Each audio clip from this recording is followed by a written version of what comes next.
Comment tu sais si cet appartement il est bien ou pas? En fait, je regarde plusieurs critères. Le premier, c'est l'humidité. Donc s'il y a une cave ou un sous-sol, tu regardes s'il y a des traces de salpêtre. En fait, s'il y a une source d'eau en dessous, il y a ce qu'on appelle des remontées capillaires. Donc tu as comme des traces blanches de calcaire.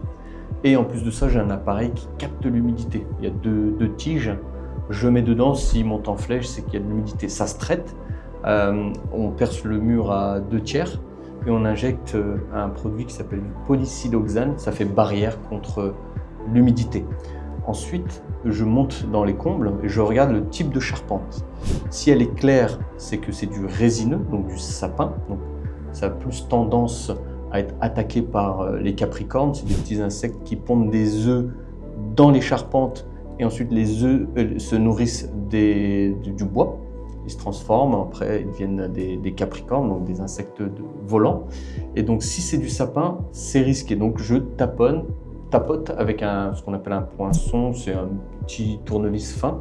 Et s'il y a de la sueur qui tombe, c'est que c'est attaqué, donc il faudra traiter de manière ce qu'on appelle curative, c'est-à-dire il faudra gratter là où c'est pourri, renforcer, donc c'est des travaux supplémentaires. Voilà.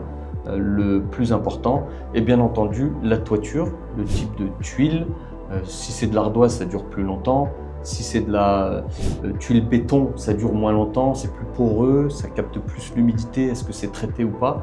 Donc je regarde la structure et aussi bien entendu ce qui est le plus visible, c'est les fenêtres. Si c'est du simple vitrage, il faudra changer. Donc la structure, je dirais, c'est le plus important parce que si on se loupe et que derrière, on doit changer la toiture, refaire une charpente, traiter de l'humidité, ça peut coûter très cher et ça peut bouffer notre rentabilité. C'est la première chose à regarder.